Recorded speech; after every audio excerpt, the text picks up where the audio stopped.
Hello folks, this is Data Trader Pro with the nightly market wrap, Tuesday, March the 1st. Very typical of a first day of the month, big rally. Obviously we had our pullback already, and yeah, we had a very bullish trend day today. Small pullback off open and then barely a pullback of more than a couple of points all day. Very typical of a bullish trend day. We'll go to the bonds and volatility space. All periods of bonds, from the 20 to 30 year all the way down, were drubbed today. We were expecting a pullback in bonds. Bonds look like they have topped for now. And the confirmation day really, we had a down move, I guess maybe about a week ago. And then we had some choppy sideways to up movements. Pardon me, that's my block trade indicator on a futures contract. And we basically have when bonds and volatility is both down, it's really confirming the strength of the up move. So definitely bullish trend day today. We've had since we bottomed in the E-mini futures at 1802 level, we've had some good pullbacks. We even had a good pullback in the futures last night down to about 1920 level, but we closed way higher than that. I've got almost 60 points up from there. So very, very strong day today. We try not to stand in the way of moves like this because you just get run over. So you're already long, or you just jump on a moving train, which is not so easy for all traders to do. But we try to do that on a bullish trend day, and I'll show you that in a moment. Market sectors, all the indexes were up 2% or more. Financials way up, biotech. So all the leaders are leading. All the guys in the bear market leaders are all down. So so confirming very bullish, strong, probably middle to end of a trend move is when you get some of your strongest moves. So we'll see how what legs this rally has. I'm not 100% convinced we're going to just take off straight up from here, because I'll show you some other internals. Let's go to the market map, a heat map of market internals. SP 500, very bullish, advanced decline, nicey. Less so, but still quite bullish. NASDAQ, yeah, very bullish, but not crazily so. We had the NASDAQ 100 pegged. Basically, they bought everything there was, pretty much, in the NASDAQ 100.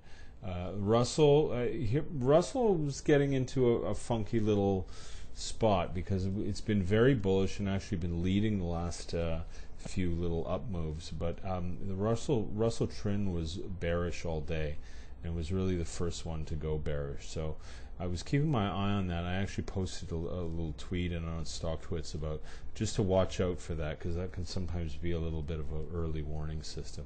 The Dow, they bought everything that wasn't bolted down. So you basically, in a move like this, you don't want to stand in its way.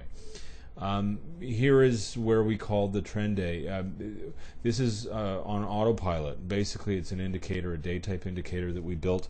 It measures 4 key market internals from the open at 9:30 Eastern time until 10:15. At 10:15, it makes a determination, and we've back tested this to over 75% accuracy. So if you get a neutral range day, it tends to stay within the range of the previous day, and certainly in the futures between the overnight low and the overnight high, or the daily high of the previous day and the overnight low in the futures.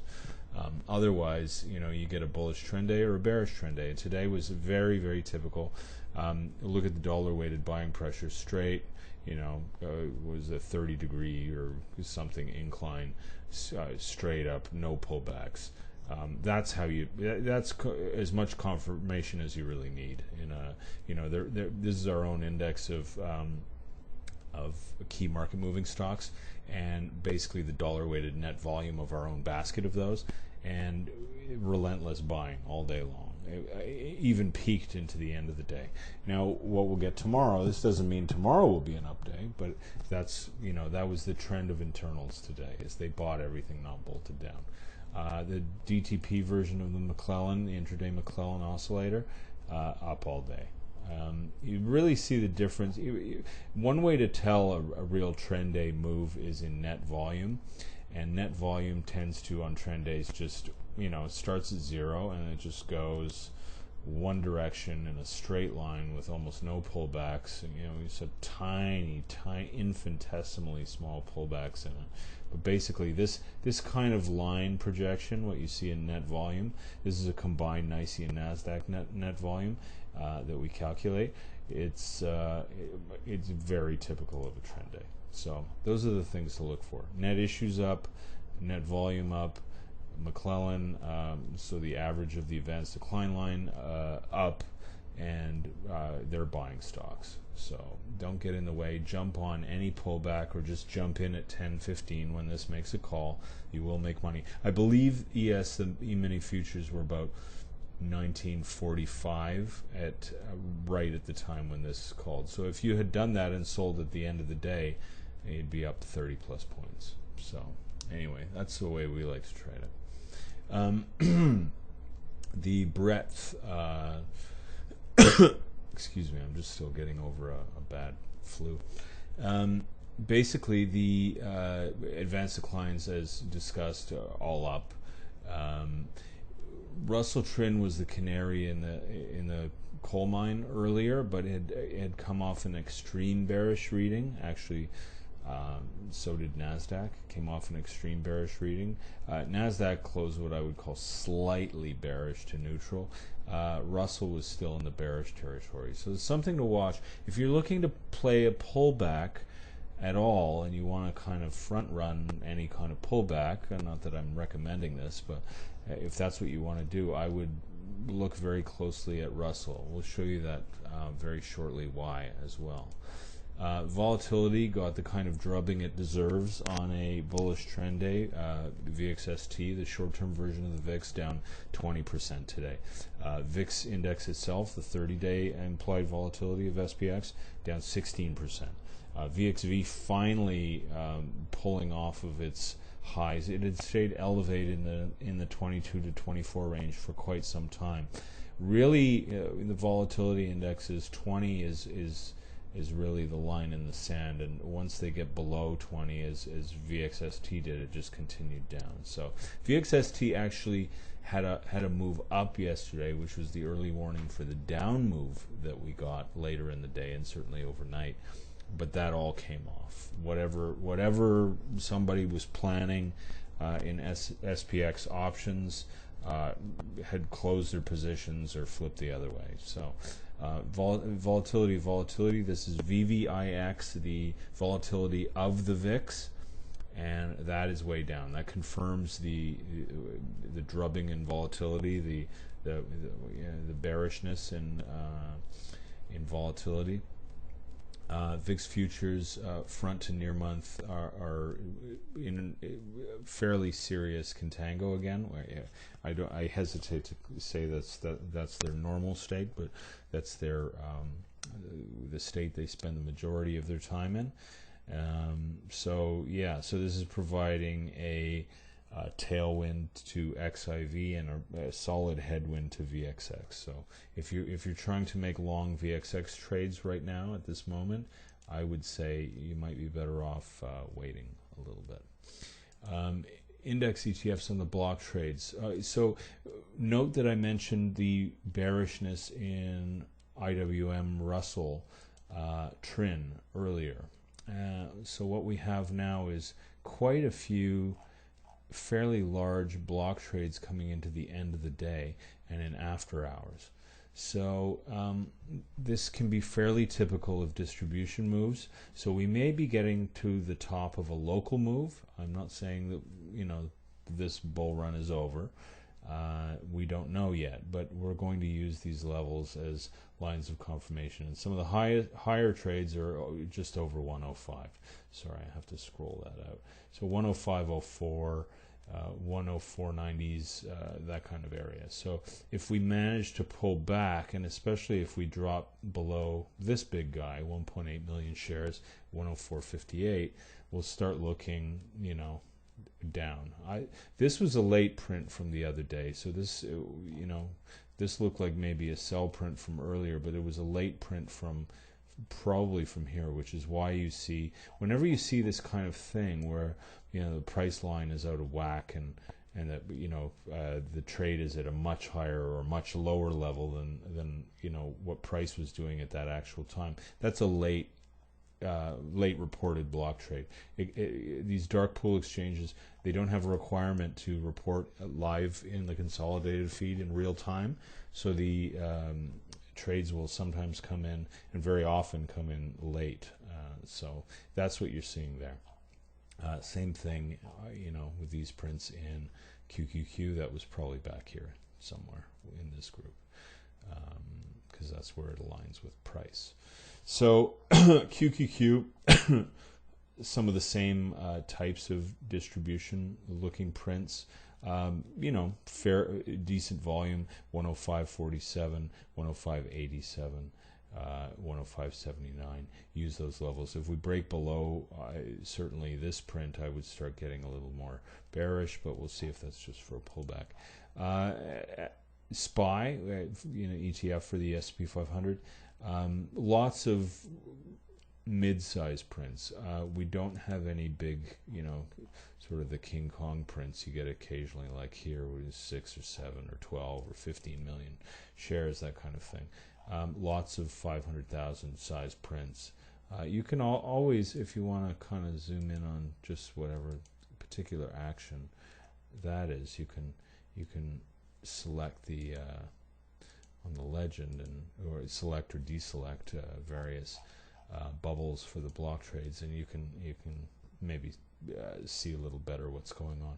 Also, don't forget we have the summary page, which lists all of the block trades as a time and sales, so you can scroll back and you can see what price and time and that sort of thing.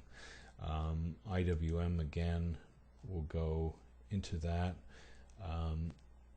a little bit. You know, we've got a couple of big trades. Well, IWM doesn't see the large share volume of a SPY, but it's one to note when it's leading. And, you know, a couple million shares, 1.8 million shares, sorry, there was 2 million back here. So watch those levels very carefully. The other thing to note was the metals space. So everybody knows metals had been chopping around for probably months in a range, and then popped up, made highs. GLD, I think this was a sort of a retest. Yeah, it was so the earlier highs were high 119s, like low 120, you know, around 120, say. We popped down. There was some buys in here that sent price back up, but what are we seeing now? You know, it looks like these might be some sells, because the previous highs where these sells were executed, we haven't been able to come back up there. So, you know, keep a real eye on what's happening with GLD, GDX. They're pretty much all in sync now. So I'm sorry, I'm just going to. There's a big, huge print on GDX, but a lot of these are rebalancing for the triple leverage ETFs. We'll have to see. Certainly a print this size, no matter who's doing it, we're going to try and stay on the right side of it. So below 1856, bearish, above bullish, and probably a retrace higher just to test higher levels. SLV, this looks like a distributive print. So price down, a retest back up, and a huge sell, over 7 million shares in SLV. So watch silver. It's already made a move down from that. It's already down a couple of pennies at least from that. So that's really, you know, on SLV 1416, 1417 level is your demarcation, is your line in the sand. A little bit more evidence for a pullback to come in indexes are the daily internals.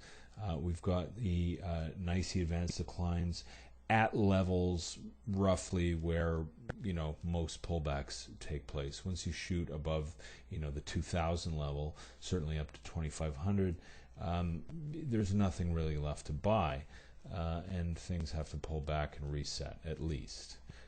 Same thing on NASDAQ.